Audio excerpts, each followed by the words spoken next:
नमस्कार साथियों, स्वागत है आपका हमारे YouTube चैनल में और हम देख रहे हैं हिंदी नेट सेट अध्ययन। सबसे प्रथम मैं आपको माफ़ी मांगना चाहता हूं क्योंकि कुछ कारणों से वीडियो जो है नहीं रिकॉर्ड नहीं कर पा रहा था। तबीयत भी ख़राब थी, मोबाइल भी ख़राब था, सब कुछ ख़राब ही था। लेकिन अब जो है मैं ठीक हो चुका हूं। अब अवश्य आपको लेक्चर मिलते रहेंगे। यह जो है दूसरा अपडेट देना था, लेकिन काफ़ी कोशिश की थी मैंने, लेकिन अपडेट का वीडियो मैं रिकॉर्ड नहीं कर सका। अपडेट यह था कि महाराष्ट्र सेट जो एग्ज़ाम है उसके आवेदन निकल चुके हैं और 13 मार्च अंतिम उसका आवेदन करने की तिथि है। अभी जो है जो हमारा जून में नेट एग्ज़ाम होगा और महाराष्ट्र सेट यानी एमएच सेट यह 15 जून को है। महाराष्ट्र सेट जो परीक्षा है वह 15 जून को होने वाला है और वह 15 जून और हमारा नेट का एग्ज़ाम है वह भी जून माह के अंतिम सप्ताह में होने की संभावना है जून माह के अंतिम सप्ताह में होने की। तो हम दोनों एग्ज़ाम के दृष्टिकोण से पढ़ाएंगे, महाराष्ट्र सेट परीक्षा और नेट जेआरएफ परीक्षा। इन दोनों परीक्षाओं के दृष्टिकोण से हम पढ़ेंगे। सभी रचनाएं जो हम पहले से पढ़ते थे उसी प्रकार हम कहानियाँ, निबंध, नाटक, यह सब कुछ हम पहले जैसे पढ़ते थे वैसे आज से हर रोज़ पढ़ते रहेंगे। तो यह सब कुछ हम निःशुल्क पढ़ाते हैं और निःशुल्क अध्ययन करने के लिए हमारे चैनल को सब्सक्राइब कीजिए, लाइक कीजिए और शेयर करना मत भूलिए। पहले सोचा था कि महाराष्ट्र सेट परीक्षा का पेड बैच लॉन्च किया जाए, मगर तबीयत बराबर नहीं थी और इस कारण से निःशुल्क ही पढ़ाना अच्छा रहेगा, ऐसा हमने तय किया है। आगे यदि पेड बैच लेना है तो आगे का आगे सोचा जाएगा। फिलहाल तो निःशुल्क है, कोई शुल्क नहीं है। यह सब कुछ जो हम गोविंद पांडे एवं सरस्वती पांडे इनकी हिंदी साहित्य का वस्तुनिष्ठ इतिहास किताब पढ़ रहे थे, उसमें से रीतिकाल हम पढ़ेंगे और इसके बाद ही तुरंत हम कहानी, निबंध और नाटक, यह जो कुछ भी रचनाएं हैं यह रचनाएं पढ़ाना हम प्रारंभ करेंगे। यह सब कुछ निःशुल्क पढ़ाते हैं और निःशुल्क अध्ययन करने के लिए हमारे चैनल को सब्सक्राइब कीजिए, लाइक कीजिए और शेयर करना मत भूलिए। फिर से बताते हैं, 15 जून को एग्ज़ाम है, 15 जून को महाराष्ट्र सेट एग्ज़ाम है। 15 जून यानी 15 जून है और आज जो है आज 11 मार्च है, यानी अप्रैल, मई और 2-2.5 महीने का समय हमारे हाथ में है। 2-2.5 महीने यदि जी जान लगाकर मेहनत करते हैं तो महाराष्ट्र सेट एग्ज़ाम क्वालिफाई करना काफ़ी मुश्किल नहीं है। तो यह हम पढ़ना प्रारंभ करते हैं। रीतिकाल से पढ़ना प्रारंभ करेंगे। इसके पहले हमने आदिकाल, भक्तिकाल यह सब कुछ देखा हुआ है और इसी चैनल पर निःशुल्क रूप में वीडियो रूप में आप देख सकते हैं। अब रीतिकाल देखते हैं। रीतिकाल का नामकरण विभिन्न विद्वानों के अनुसार निम्न है। अभी रीतिकाल का नामकरण ये मिलान करने में या सुमिलित करने में पूछा जा सकता है। रीतिकाव्य यानी रीतिकाल को रीतिकाव्य किसने कहा है, तो जॉर्ज ग्रियर्सन ने रीतिकाव्य को रीतिकाव्य कहा है, याद रखिए। रीतिकाल को रीतिकाव्य जॉर्ज ग्रियर्सन ने कहा है। रीतिकाल को अलंकृत काल मिश्र बंधुओं ने कहा है। रीतिकाल को अलंकृत काल किसने कहा है, मिश्र बंधुओं ने कहा है। मिश्र बंधुओं में कौन कौन है, श्याम बिहारी, सुखदेव बिहारी और गणेश बिहारी। ये प्रश्न मेरे ख्याल से पिछली बार भी पूछा हुआ था, नेट में भी पूछा हुआ है और सेट में भी पूछा हुआ है, आगे भी पूछा जा सकता है। कभी क्रम पूछा जाएगा, ऐसा दिया जाएगा, श्याम बिहारी मिश्र, सुखदेव बिहारी मिश्र, गणेश बिहारी मिश्र, कृष्ण बिहारी मिश्र, इनमें से मिश्र बंधुओं में कौन नहीं है, तो कंफ्यूज हो जाओगे। याद रखिए, मिश्र बंधु ने रीतिकाल को अलंकृत काल कहा और उन मिश्र बंधुओं में यानी 3 भाई थे, कौन, श्याम बिहारी, सुखदेव बिहारी और गणेश बिहारी, याद रखिए। रीतिकाल को रीतिकाल आचार्य रामचंद्र शुक्ल ने कहा है। रीतिकाल को रीतिकाल किसने कहा है, तो रामचंद्र शुक्ल ने कहा है। रीतिकाल को श्रृंगार काल आचार्य विश्वनाथ प्रसाद मिश्र ने कहा है, यानी रीतिकाल को श्रृंगार काल किसने कहा है, तो आचार्य विश्वनाथ प्रसाद मिश्र ने आदिकाल को श्रृंगार काल कहा है, याद रखिए। आदिकाल को कलाकाल डॉक्टर रमाशंकर शुक्ल ने कहा है। डॉक्टर रमाशंकर शुक्ल ने आदिकाल को कलाकाल कहा है, याद रखिए। अब इसके प्रवर्तक कौन है यह देखते हैं। इनके प्रवर्तकों में कृपाराम का रचना काल जो है 1541, कृपाराम का रचनाकाल 1541 माना जाता है। इसका कालक्रम जो है कारण है कालक्रम की दृष्टि से, यानी कालक्रम की दृष्टि से आदि रीतिकाल का प्रवर्तक कवि जो है वह है कृपाराम। केशवदास का समय 1555 से 1617 यानी 1555 से 1617 तक केशवदास का समय है। और केशवदास रीतिकाल के प्रवर्तक किसने माना है? डॉक्टर नगेंद्र ने माना है। किसके आधार पर माना है? तो रचनाकार व्यक्तित्व की समृद्धि की दृष्टि से, यानी रचनाकार की दृष्टि थी, व्यक्तिगत दृष्टि थी, इसके समृद्धि दृष्टि के आधार पर डॉक्टर नगेंद्र ने रीतिकाल का प्रवर्तक केशवदास को माना है। और केशवदास का समय जो है वह 1555 से लेकर 1617 माना है। चिंतामणि का समय जो है वह रचनाकाल 1643। चिंतामणि का रचनाकाल 1643 किसने माना है इसको? तो रामचंद्र शुक्ल ने माना है, अखंड परंपरा चलाने की दृष्टि से। यानी रामचंद्र शुक्ल ने अखंड परंपरा चलाने की दृष्टि से चिंतामणि को रीतिकाल का प्रवर्तक माना है। और रामचंद्र शुक्ल के अनुसार चिंतामणि का समय जो है वह 1643 है। आचार्य विश्वनाथ प्रसाद मिश्र ने हिंदी साहित्य का अतीत, यानी आचार्य विश्वनाथ प्रसाद मिश्र, इनका हिंदी साहित्य का जो इतिहास है किस नाम से है? हिंदी साहित्य का अतीत नाम से है, याद रखिए। हिंदी साहित्य का अतीत किसका ग्रंथ है? तो आचार्य विश्वनाथ प्रसाद मिश्र का है। रीतिकाल का विभाजन निम्न ढंग से किया है, यानी आचार्य विश्वनाथ प्रसाद मिश्र ने हिंदी साहित्य का अतीत नामक ग्रंथ में रीतिकाल का जो विभाजन है वह किस प्रकार किया है, यह यहाँ पर हम देखते हैं। सबसे प्रथम उन्होंने रीतिकाल को श्रृंगार काल, फिर श्रृंगार काल में रीतिबद्ध, रीतिमुक्त, यानी रीतिबद्ध और रीतिमुक्त, फिर रीतिबद्ध की लक्षणबद्ध काव्य और लक्षण मात्र काव्य, ऐसी दो शाखाएं हैं। रीतिमुक्त या स्वच्छंद काव्यधारा, रीतिमुक्त या स्वच्छंद काव्यधारा में भी रहस्य उन्मुख काव्य और शुद्ध प्रेम काव्य, ऐसी दो धाराएं चलती हैं। आचार्य विश्वनाथ ने श्रृंगार काल को 3 भागों में बांटा है। आचार्य विश्वनाथ मिश्र ने श्रृंगार काल यानी आदिकाल, आचार्य विश्वनाथ मिश्र ने रीतिकाल को श्रृंगार काल कहा, याद रखिए। और श्रृंगार काल को विश्वनाथ मिश्र ने कितने भागों में बांटा है? 3 भागों में बांटा है। पहला है रीतिबद्ध। रीतिबद्ध यानी क्या? रचना लक्षणों, यानी जो रचना जो थी वह जो लक्षण थे, जो सिद्धांत थे रचना लिखने के, उसके आधार पर या उदाहरणों से युक्त होती थी रचना। किसमें? रीतिबद्ध में। रीति सिद्ध, रीति की बंदी परिपाटी के अनुकूल स्वतंत्र काव्य रचना, यानी रीति सिद्ध यानी जो रचना लिखने की रीति थी, उस रीति जो भी परिपाटी सिद्धांत थी उसके अनुकूल रचना थी। रीतिमुक्त, रीतिमुक्त का मतलब है कि रीति जो लिखने की जो परंपरा थी उन परंपरा को त्याग कर मुक्त रचना, यानी स्वतंत्र रचना, रीति परंपरा की साहित्यिक रूढ़ियों से मुक्त रचना। आचार्य विश्वनाथ प्रसाद मिश्र के अनुसार जो रीति सिद्ध कवि है वे डॉक्टर नगेंद्र के अनुसार रीतिबद्ध कवि है। यानी विश्वनाथ प्रसाद मिश्र क्या कहते हैं? जो रीति सिद्ध कवि है वही डॉक्टर नगेंद्र के अनुसार रीतिबद्ध कवि है। रीतिकाल के कवियों का संक्षिप्त वर्णन, यानी रीति काल के जो कवि है उनका संक्षिप्त वर्णन हम देखते हैं। अभी यहाँ पर रीतिबद्ध कवि देखते हैं। रीतिबद्ध कवियों में कौन है? केशवदास, सेनापति, जसवंत सिंह, मतीराम, देव, भिखारीदास, पद्माकर, यह कौन है? तो यह रीतिबद्ध कवि है। रीतिबद्ध कवि कौन है? याद रखिए। इसके रचनाओं का परिचय हम बाद में देखेंगे। रीतिबद्ध कवियों में है केशवदास, सेनापति, जसवंत सिंह, मतीराम, देव, भिखारीदास, पद्माकर, ये रीतिबद्ध कवि हैं।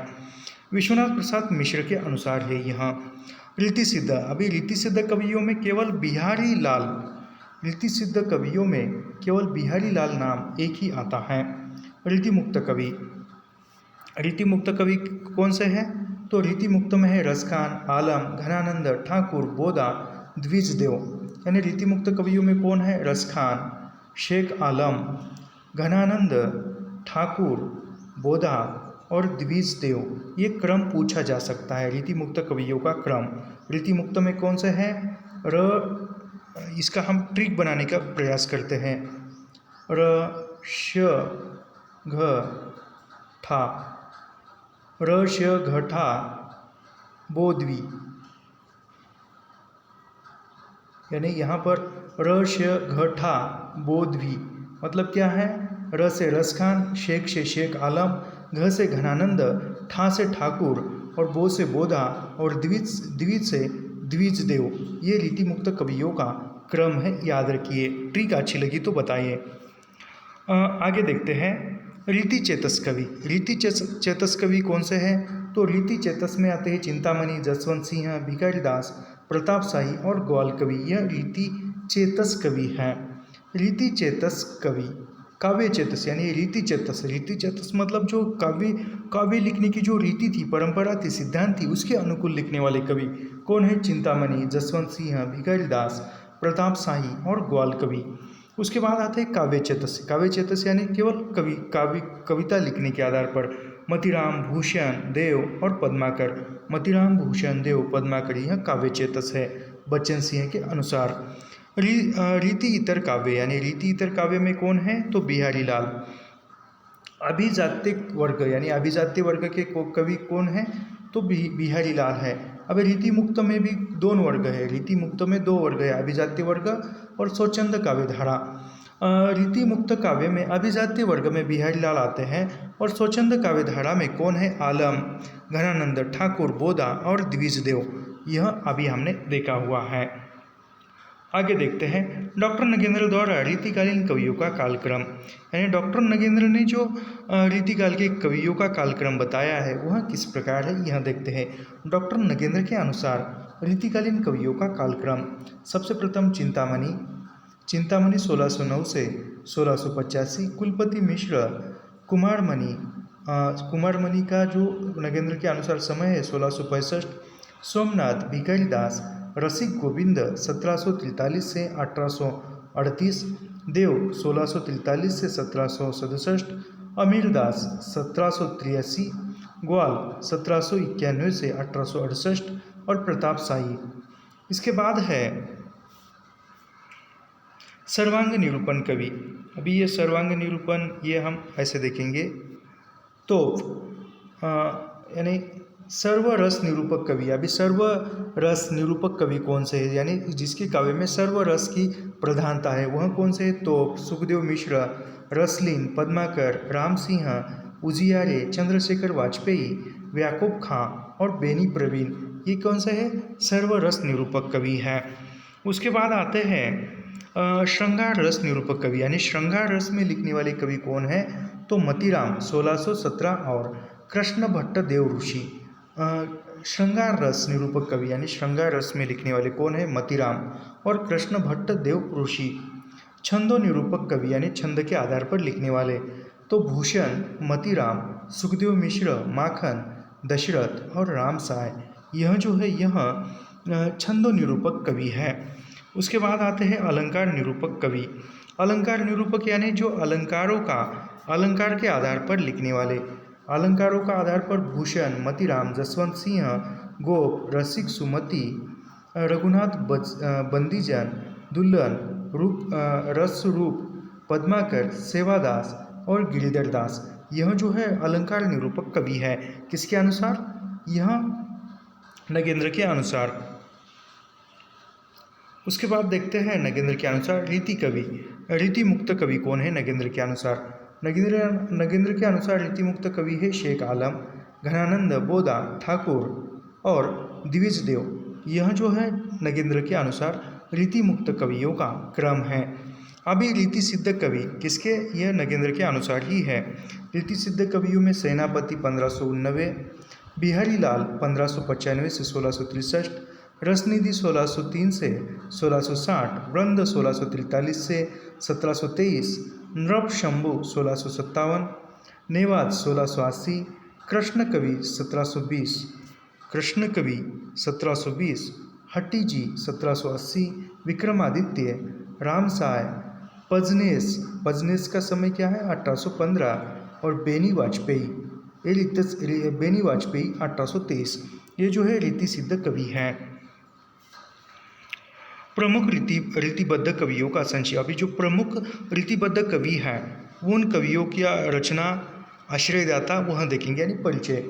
तो प्रमुख रीतिबद्ध कवियों में चिंतामणि, चिंतामणि त्रिपाठी का जन्म जो है 1609 में हुआ है और इनका मृत्यु 1685 में। तो इनका जन्म स्थान यानी चिंतामणि त्रिपाठी का जन्म स्थान कौन सा है, तो तिकवानपुर है। और इनके आश्रयदाता यानी चिंतामणि के आश्रयदाता कौन है, शाहजी भोसला, शाहजहाँ।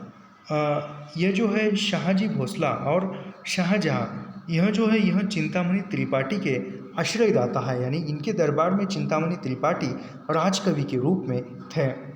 उसके बाद है भूषण।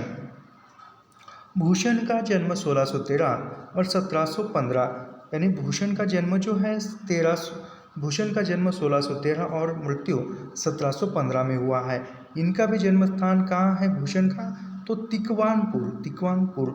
और शिवाजी यानी छत्रपति शिवाजी, जो छत्रपति शिवाजी महाराज जो हमारे महाराष्ट्र के हैं, ये शाहजी भोसले, यह जो है छत्रपति शिवाजी महाराज के पिता थे। और छत्रसाल यानी भूषण छत्रपति शिवाजी महाराज और छत्रसाल इनके आश्रयदाता थे भूषण के, यानी भूषण किस किस के राजकवि थे, तो छत्रपति शिवाजी के और छत्रसाल के। मतीराम का समय 1617, यानी मतीराम का जन्म 1617 में हुआ और इनका जन्म तिकवानपुर में भी हुआ है। और मतीराम के आश्रयदाता जो है वह हैं जहांगीर, ज्ञानचंद, भाव सिंह हाड़ा, स्वरूप सिंह बुंदेला। यह जो है यह मतीराम के आश्रयदाता थे। मतीराम के आश्रयदाता कौन है, जहांगीर, ज्ञानचंद, भाव सिंह हाड़ा, स्वरूप सिंह बुंदेला। यह जो है मतीराम के आश्रयदाताओं में से थे। उसके बाद है जसवंत सिंह। जसवंत सिंह का जन्म 1626 और मृत्यु 1688। जसवंत सिंह का जन्म मारवाड़ में हुआ, यानी राजस्थान में, और ये मारवाड़ प्रतापी नरेश थे, यानी जसवंत सिंह मारवाड़ प्रतापी नरेश, यानी मारवाड़ के वह राजा थे। उसके बाद है सुखदेव मिश्र। सुखदेव मिश्र का जन्म जो है कंपिला में हुआ।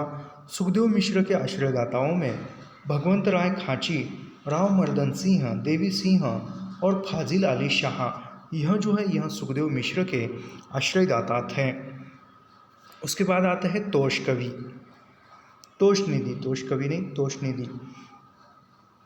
तोषनिधि जो है वह श्रृंगवेरपुरा, यानी तोषनिधि का जन्म श्रृंगवेरपुरा में हुआ है।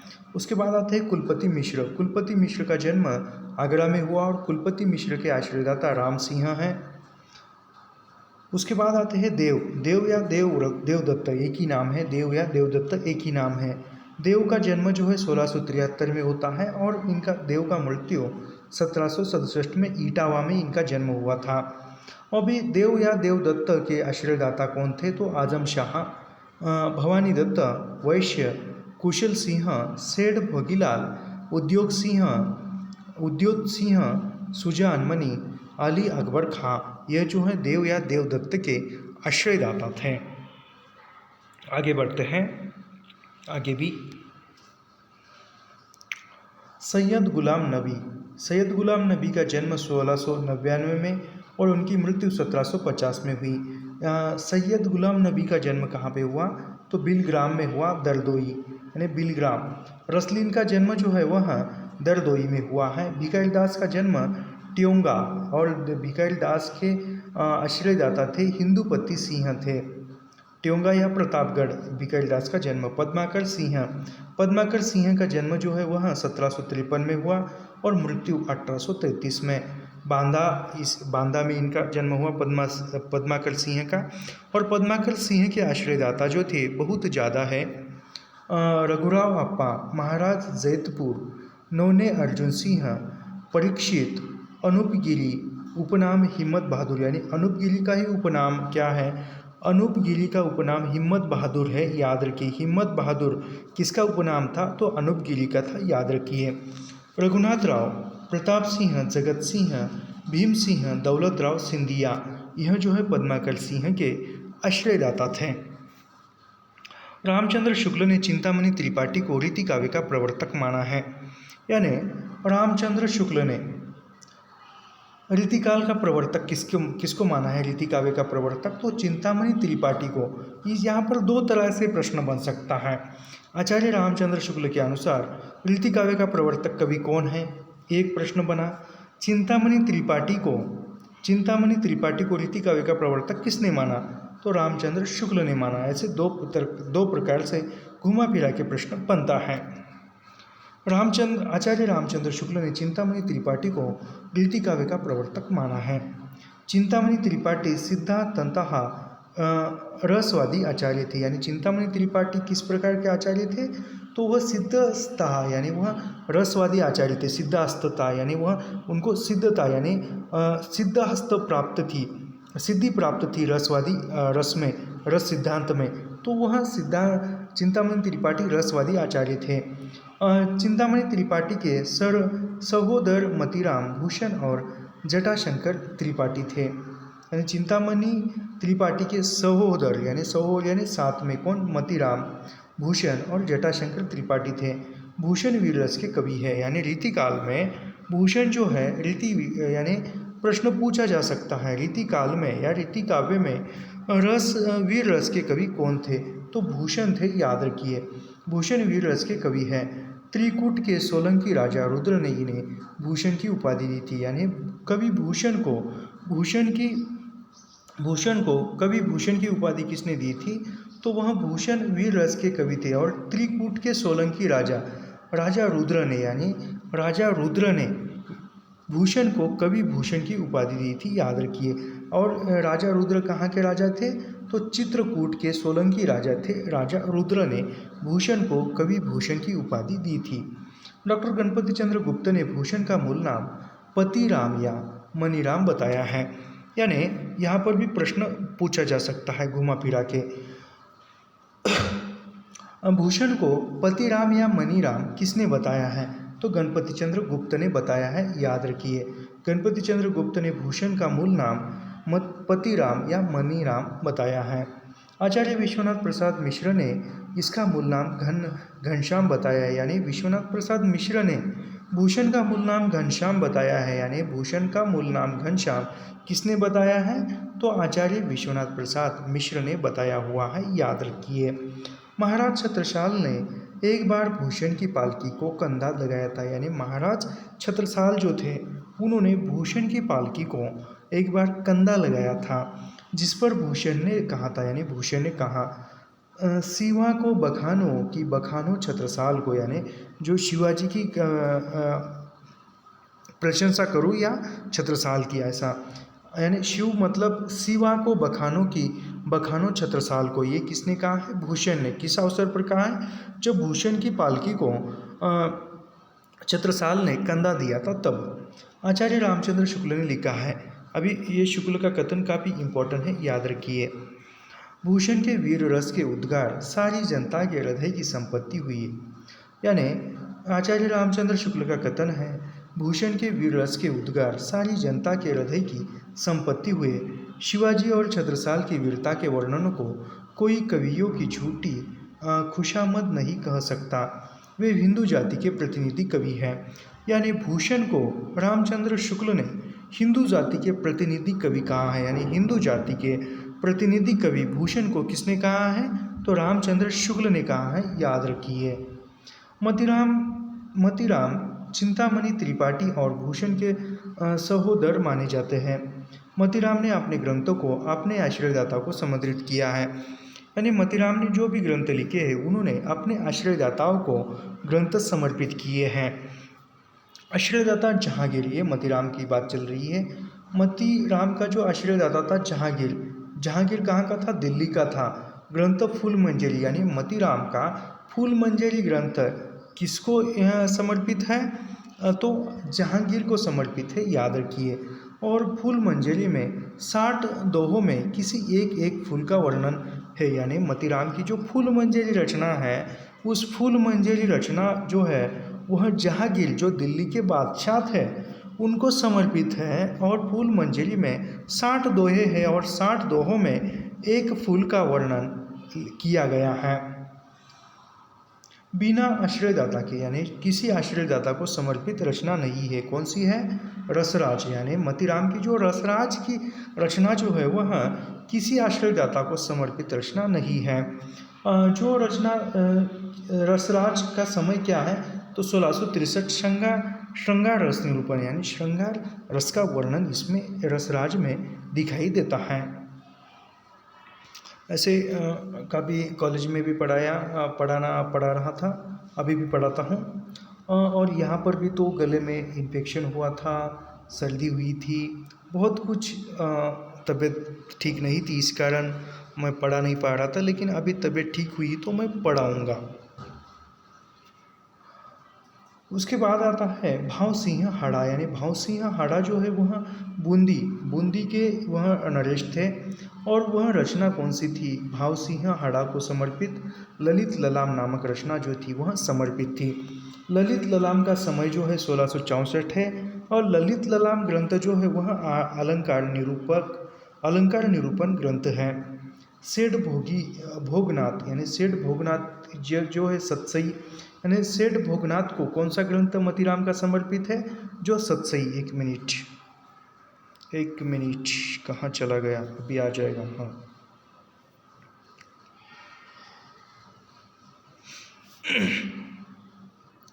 तो यहाँ पर कहाँ पर आए थे? हाँ, सतसई। सेठ भोगनाथ को समर्पित रचना सतसई है, और सतसई का समय 1681। बिहारी सतसई का अनुकरण, यानी मतीराम की जो सतसई है वह बिहारी सतसई का अनुकरण किया हुआ है। उसके बाद आता है ज्ञानचंद्र, जो मतीराम के आश्रयदाताओं में ज्ञानचंद्र एक है, और वह ज्ञानचंद्र कुमायूं नामक स्थान का राजा था, नरेश था। और यह अलंकार यानी मतीराम का अलंकार ग्रंथ जो है वह ज्ञानचंद्र को समर्पित है। पंचशिका, अलंकार पंचशिका है यह, यानी मतीराम का अलंकार पंचशिका ग्रंथ ज्ञानचंद्र को समर्पित है। और ज्ञानचंद्र कहाँ के राजा थे? नरेश थे, तो कुमायूं के थे।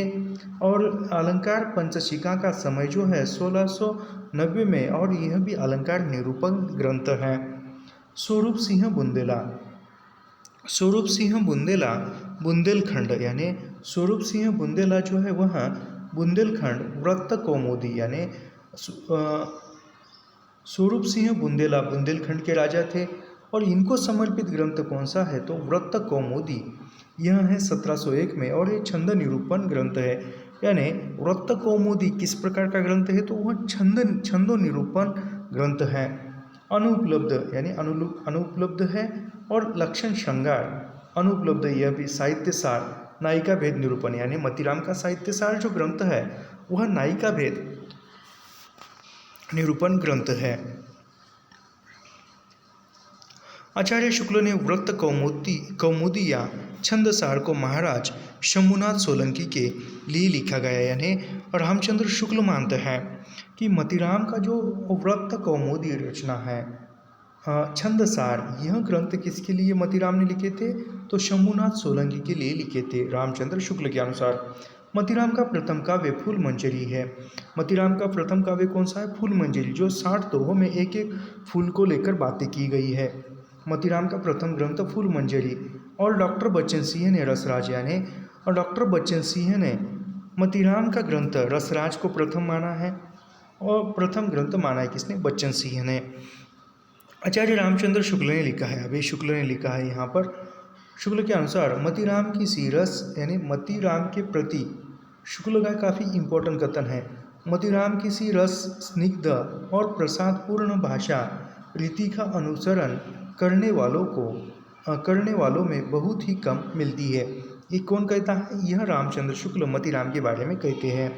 जसवंत सिंह हिंदी साहित्य के प्रधान आचार्य या शिक्षक के रूप में प्रसिद्ध हैं, यानी जसवंत सिंह जो थे वह हिंदी साहित्य के प्रधान आचार्य थे, शिक्षक के रूप में भी प्रसिद्ध थे। जसवंत सिंह ने साहित्यिक और आध्यात्मिक दो प्रकार की रचनाएं लिखी है, यानी रीति काव्य में या रीति काल में आध्यात्मिक और साहित्यिक प्रकार की दो प्रकार की रचनाओं लिखने वाले कवि कौन है? तो जसवंत सिंह है, याद रखिए। अभी जसवंत सिंह की रचनाएं देखते हैं यहाँ पर। भाषा भूषण, जसवंत सिंह की रचना कौन सी? भाषा भूषण जो भूषण में 212 दोहों में अलंकारों का निरूपण, यानी अलंकारों के आधार पर लिखा हुआ ग्रंथ भाषा भूषण जसवंत सिंह का है। प्रबोध चंद्रोदय, यानी प्रबोध चंद्रोदय यह संस्कृत नाटक प्रबोध चंद्रोदय का ब्रज भाषा का पद्यानुवाद, यानी ब्रज भाषा का पद्यानुवाद किया हुआ प्रबोध चंद्रोदय है। परोक्ष सिद्धांत, अनुभव प्रकाश, आनंद विलास, सिद्धबोध, सिद्धसार, यह वेदांत विषयक निरूपण है, यानी वेदांत विषय का निरूपण। यानी यहाँ पर याद रखिए जसवंत सिंह के जसवंत सिंह के वेदांत विषयक निरूपण ग्रंथ कौन कौन से हैं? परोक्ष सिद्धांत, अनुभव प्रकाश, आनंद विलास, सिद्धबोध, सिद्धांत सार। यह जो है वेदांत विषयक निरूपण ग्रंथ है किसके? जसवंत सिंह के। सुखदेव मिश्र के संदर्भ में आचार्य शुक्ल ने लिखा है। अभी सुखदेव मिश्र के संदर्भ में शुक्ल लिखते हैं कि छंद शास्त्र पर इनका सा विशेष निरूपण और किसी कवि ने नहीं किया है। यानी छंद शास्त्र पर किसका? सुखदेव मिश्र के जैसा और किसी ने निरूपण नहीं किया है, ये रामचंद्र शुक्ल कहते हैं। छंद शास्त्र पर इसका सा विशेष निरूपण और किसी कवि ने नहीं किया है। सुखदेव मिश्र को राजा राम सिंह गोंड ने कविराज की उपाधि दी थी। याद रखिए, सुखदेव मिश्र को राज सिंह गौड़ ने कविराज की उपाधि दी थी। ऐसा प्रश्न बन सकता है। सुखदेव मिश्र को राज कवि की उपाधि किसने दी थी? तो राज सिंह गौड़ ने दी थी। राज सिंह गौड़ ने राजकवि की उपाधि किसको दी थी? तो सुखदेव मिश्र को दी थी। ये घुमा फिरा के प्रश्न बनता है। अब इस सुखदेव मिश्र की रचनाएं देखते हैं। सुखदेव मिश्र की रचनाओं में व्रत विचार, एक मिनट, सुखदेव मिश्र की रचनाओं में क्या है? तो सुखदेव मिश्र की रचनाओं में व्रत विचार 1671, छंद विचार, फाजिल अली प्रकाश, रसावर्णन, श्रृंगारलता, अध्यात्म प्रकाश का समय 1698, दशरथ राय। तोष रसवादी आचार्य है। यानी तोष किस प्रकार के आचार्य हैं? तो तोष जो है रसवादी आचार्य है। तोष का मूल नाम जो है तोष निधि है। यानी तोष यह रसवादी आचार्य है और तोष का मूल नाम तोष निधि है। इसकी प्रमुख कृतियाँ है। अभी तोष की रचनाएं कौन सी है? तो तोष की रचनाएं हैं सुधा नीति 1634, नक्षिक और विनय शतक। यानी तोष की रचनाएं है सुधा निधि 1634, नक्षिक और विनय शतक। कुलपति मिश्र रस ध्वनिवादी आचार्य थे। यानी कुलपति मिश्र यह रस ध्वनिवादी आचार्य थे। यानी तोष यह किस प्रकार के आचार्य थे? तोष यह रसवादी आचार्य थे। कुलपति मिश्र रस ध्वनिवादी आचार्य, यानी रस ध्वनिवादी आचार्य थे कुलपति मिश्र। ये प्रसिद्ध बिहारी लाल के भांजे थे। यानी कुलपति मिश्र जो है वह बिहारी लाल के भांजे थे। कुलपति मिश्र का कविता काल, यानी कुलपति मिश्र ने जो कविता की है उनका कालक्रम जो है 1667 लेकर 1686 तक माना जाता है कुलपति मिश्र का। अभी कुलपति मिश्र की रचनाएं देखते हैं। कुलपति मिश्र की रचनाएं में रस रहस्य 1670 और यानी रस रहस्य 1670 में लिखा है और रस रहस्य में मम्मट के रस रहस्य का छायानुवाद, यानी कुलपति मिश्र ने रस रहस्य नामक ग्रंथ में जो मम्मट का रस रहस्य का छायानुवाद किया हुआ है। द्रोण पर्व ये पूछा हुआ है।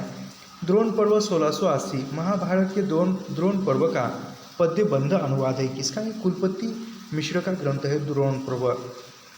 युक्ति तरंगिनी अप्राप्य, यानी युक्ति तरंगिनी 1686, नक्षिक संग्राम सार, नक्षिक और संग्राम सार यह किसके, यानी कुलपति मिश्र के ग्रंथ कौन से हैं?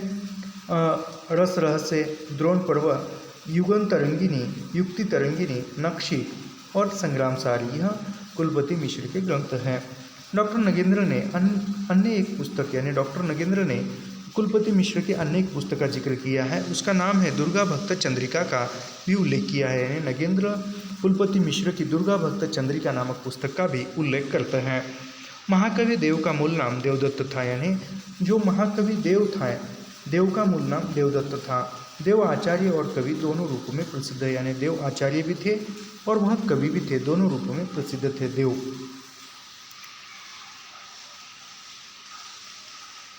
देवहित हरिवंश के अनन्य संप्रदाय में दीक्षित थे। यानी देव किस संप्रदाय के थे? तो देवहित हरिवंश के, यानी हित हरिवंश संप्रदाय में दीक्षित थे।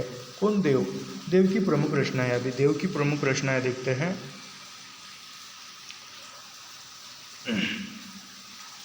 भाव विलास 1689, यानी देव की जो भाव विलास रचना है वह है रस एवं नायक नायिका भेद वर्णन। यानी भाव विलास में नायक नायिका भेद वर्णन किया है। रस एवं नायक नायिका भेद।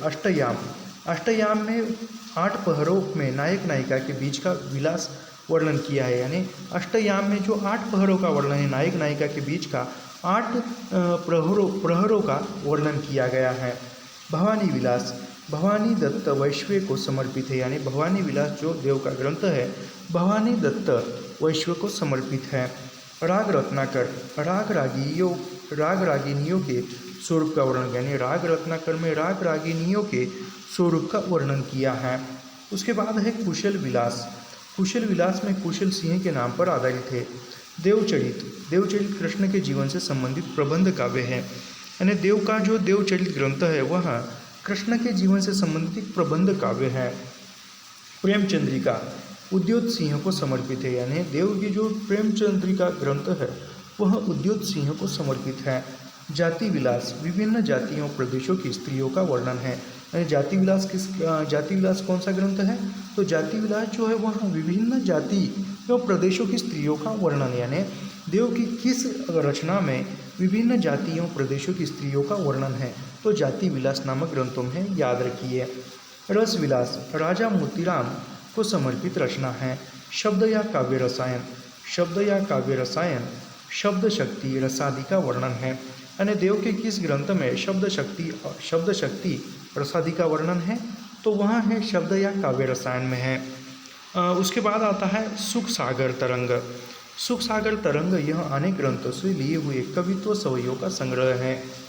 देवमाया प्रपंच यह संस्कृत नाटक प्रबोध चंद्रोदय का पद्यानुवाद है। देव शतक अध्यात्म संबंधी ग्रंथ है। सुजान विनोद यानी देव का सुजान विनोद भी है, याद रखिए। और प्रेम तरंग ये देव की रचनाएं हैं।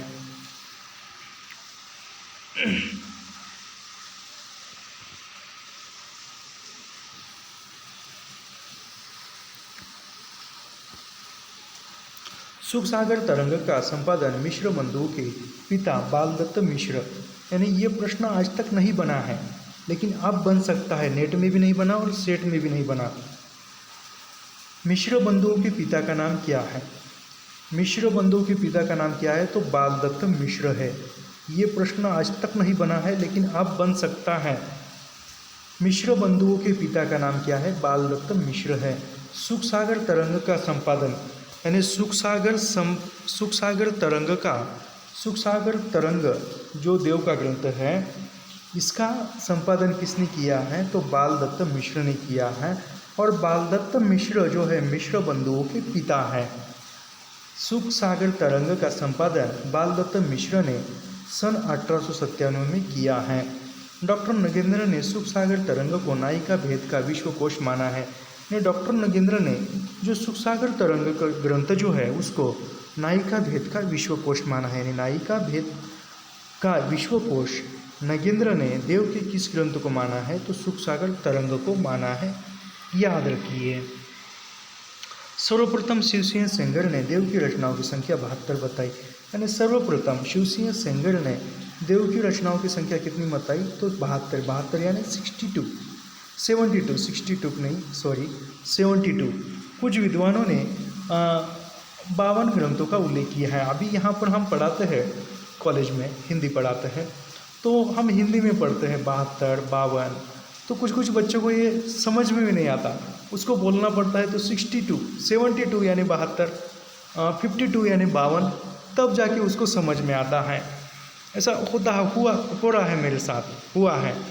आचार्य रामचंद्र शुक्ल देव की कुछ अन्य कृतियाँ भी बताते हैं। यानी रामचंद्र शुक्ल जो है देव की अन्य कृतियाँ बताते हैं। उसमें से कौन है? शुक्ल के अनुसार वृक्ष विलास, पावस विलास, ब्रह्म दर्शन 25, तत्व दर्शन 25, आत्मदर्शन 25, जग दर्शन 25, रसानंद लहरी, प्रेम दीपिका, नक्षिक और प्रेम दर्शन, यह किसकी है?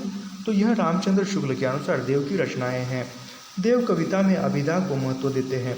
यानी देव जो है कविता लिखते समय अभिधा, व्यंजना, लक्षणा जो है उसमें से देव कविता लिखते समय अभिधा को जो है वह अभिधा को महत्व देते हैं।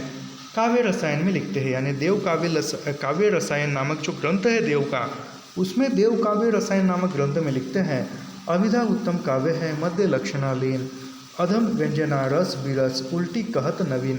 यह देव की पंक्ति है, बहुत बार परीक्षा में पूछी हुई है और आगे भी पूछी जा सकती है। यह किस ग्रंथ में लिखी हुई है? तो काव्य रसायन में लिखी हुई कविता पंक्ति है देव की। अभिधा उत्तम काव्य है, मध्य लक्षणा लीन, अधम व्यंजना रस बिरस, उल्टी कहत नवीन। डॉक्टर रामस्वरूप चतुर्वेदी ने मध्यकालीन हिंदी काव्य भाषा पुस्तक में लिखा है। यानी रामस्वरूप चतुर्वेदी के ये किताब का नाम यहाँ पर आया है। वो किताब कौन सी है? मध्यकालीन हिंदी काव्य भाषा। मध्यकालीन हिंदी काव्य भाषा किसकी किताब है? तो रामस्वरूप चतुर्वेदी की किताब है। इसमें लिखा है रामस्वरूप चतुर्वेदी में, देव की ध्वनि संवेदनशीलता रीतिकालीन काव्य भाषा में अप्रतिम है। यानी रामस्वरूप चतुर्वेदी कहते हैं, मध्यकालीन हिंदी काव्य भाषा किताब में रामस्वरूप चतुर्वेदी कहते हैं कि देव की ध्वनि संवेदनशीलता रीतिकालीन काव्य भाषा में अप्रतिम है। रसलीन का मूल नाम गुलाम नबी था। यानी रसलीन का अभी यहाँ पर दूसरे कवि देव का हो चुका। अभी रसलीन जो कवि थे, रसलीन का मुख्य नाम यहाँ पर है गुलाम नबी। ये मीर तुल फैल अहमद के शिष्य थे। यानी रसलीन जो है, रसलीन गुलाम नबी, रसलीन का मूल नाम क्या है? गुलाम नबी है। और वह मीर तुल फैल अहमद के शिष्य थे। यानी गुलाम नबी के शिष्य कौन? गुलाम नबी किसके शिष्य थे? या गुलाम नबी के गुरु का नाम क्या है? तो मीर तुल फैल अहमद। अभी रसलीन की प्रमुख कृतियाँ हैं। रसलीन की कृतियों में अंगद दर्पण 1737 अंगों का उपमा उत्प्रेक्षा से चमत्कार पूर्ण वर्णन किया है अंग दर्पण में। रस प्रबोध यह 1641 में रचित ग्रंथ है। इसमें 1155 दोहों में रसों का वर्णन है। यानी रस प्रबोध जो रसलीन का ग्रंथ है, उसमें 1155 दोहों में रसों का वर्णन किया हुआ है। रचना पढ़ाते हैं तो हम वर्णन कर सकते हैं, लेकिन ये रचना नहीं है ना, तो ज़्यादा वर्णन इसमें हम नहीं कर सकते। और भिखारी दास का रचना काल, यानी यहाँ पर भिखारी दास का रचना काल जो है वह 1728 से 1750 तक माना जाता है। भिखारी दास का रचना काल। भिखारी दास की प्रमुख रचनाएं, यानी भिखारी दास की प्रमुख रचनाएं कौन सी हैं? तो भिखारी दास की रचनाओं में है नामकोश 1738 कोश ग्रंथ है। रस सारांश 1742 रस के भेदों उपभेदों का वर्णन है। यानी रस सारांश नामक ग्रंथों में, रस सारांश जो ग्रंथ है, रस सारांश ग्रंथ भिखारी दास का, इसमें 1742 में लिखा हुआ यह ग्रंथ है और इसमें रस के भेदों उपभेदों का वर्णन किया है। उसके बाद आता है छंदावर्ण पिंगल, तो 1742 छंदों का विस्तृत वर्णन है। काव्य निर्णय भिखारी दास का ग्रंथ है। काव्य निर्णय 1746 काव्य के भेद उपभेदों का वर्णन है। श्रृंगार निर्णय 1750 नायक नायिका भेद वर्णन है। यानी श्रृंगार निर्णय नामक ग्रंथ में नायक नायिका भेद का वर्णन किया हुआ है। उसके बाद आता है अगला ग्रंथ विष्णु पुराण भाषा। विष्णु पुराण का दोहा चौपाई शैली में अनुवाद किया हुआ है। कहाँ पर गया? बहुत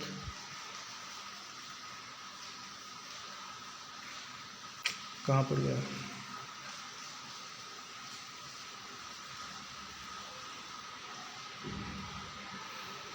ये भिखारी दास रसलीन प्रबोध नहीं,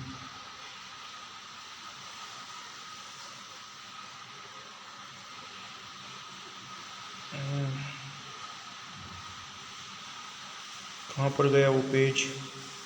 द्रोण प्रभु मोमट क्या चाहिए तो हो चुका।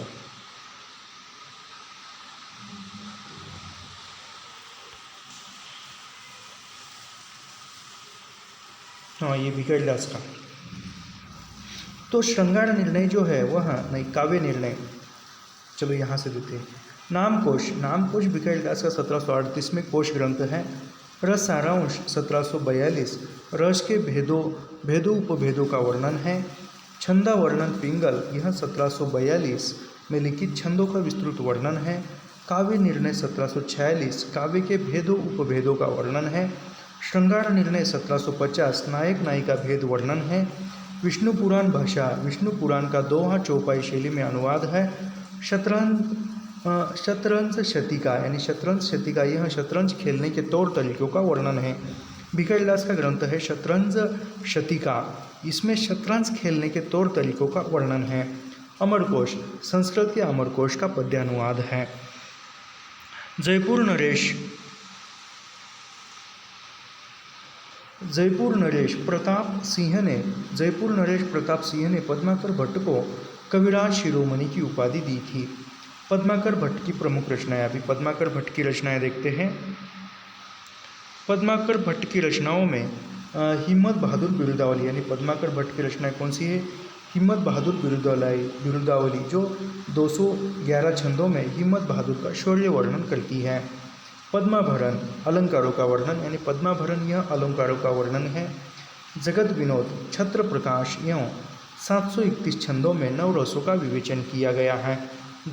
पद्माकर ने जो जगत विनोद नामक ग्रंथ लिखा है उसमें छंद प्रकाश एवं 771 छंदों में नवरसों का वर्णन किया है। प्रबोध 50 भक्ति निरूपण ग्रंथ, यानी प्रबोध 50 यह भक्ति निरूपण ग्रंथ है। गंगा लहरी संस्कृत कवि जगन्नाथ कृत गंगा लहरी का पद्यानुवाद, यानी संस्कृत में जो जगन्नाथ का गंगा लहरी नामक काव्य था उसका पद्यानुवाद गंगा लहरी में किया है पद्माकर ने। प्रताप सिंह बिरुदावली, अभी प्रताप सिंह बिरुदावली इस ग्रंथ में 117 छंदों में प्रताप सिंह का शौर्य वर्णन है। कली पचीसी, यानी कली पचीसी राम रसायन वाल्मीकि के रामायण का छायानुवाद, यानी पद्माकर ने जो राम रसायन ग्रंथ लिखा है वो राम रसायन ग्रंथ वाल्मीकि के रामायण का छायानुवाद किया है। अली जहाँ प्रकाश महाराज ग्वालियर के नाम लिखा गया है। पद्माकर भट्ट ने होली फाग और त्योहारों का वर्णन पूरी तल्लीनता के साथ किया है, यानी पद्माकर ने होली फाग और त्योहारों का वर्णन पूरी तल्लीनता के साथ किया है। रीतिकाल के प्रमुख अलंकार निरूपक ग्रंथ, यानी रीतिकाल के जो अलंकार निरूपक ग्रंथ थे वह कौन कौन से है देखते हैं। रीतिकाल के प्रमुख अलंकार निरूपक, यानी अलंकार के आधार पर जसवंत सिंह का भाषा भूषण, मतीराम का ललित ललाम अलंकार पंचशिका, मतीराम के अलंकार निरूपक ग्रंथ ललित ललाम अलंकार पंचशिका, भूषण का शिवराज भूषण, श्रीधर कवि का भाषा भूषण याद रखिए। रसिक सुमति का अलंकार चंद्रोदय, रघुनाथ का रसिक मोहन, गोविंद कवि का कर्णभरण, दुल्हन का कवि कुल कंठाभरण, ऋषिनाथ का अलंकार मणि मंजरी, राम सिंह का अलंकार दर्पण, पद्माकर का पद्माभरण और गिरिधर दास का भारती भूषण, ये अलंकार निरूपक ग्रंथ हैं।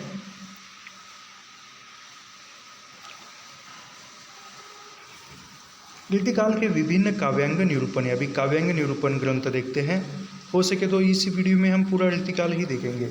चिंतामणि का कवि कुल कल्पतरु, कुलपति का रस रहस्य, देव का काव्य रसायन अथवा शब्द रसायन, ये काव्य निरूपण ग्रंथ है। सुरती मिश्र का काव्य सिद्धांत, कुमार मणि का रसिक रसाल, श्रीपति का काव्य सरोज, सोमनाथ शशिनाथ का रस पीयूष निधि, भिकारीदास का काव्य निर्णय, रूपशाही का रूप विलास, जनराज का कविता रस विनोद, जगत सिंह का साहित्य सुधानिधि और रणवीर सिंह का काव्य रत्नाकर।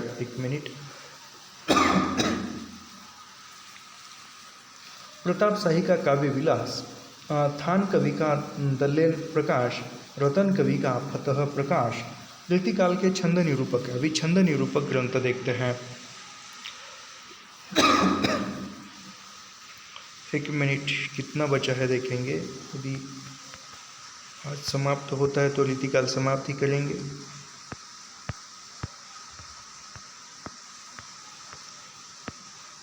नहीं, आज समाप्त नहीं होगा।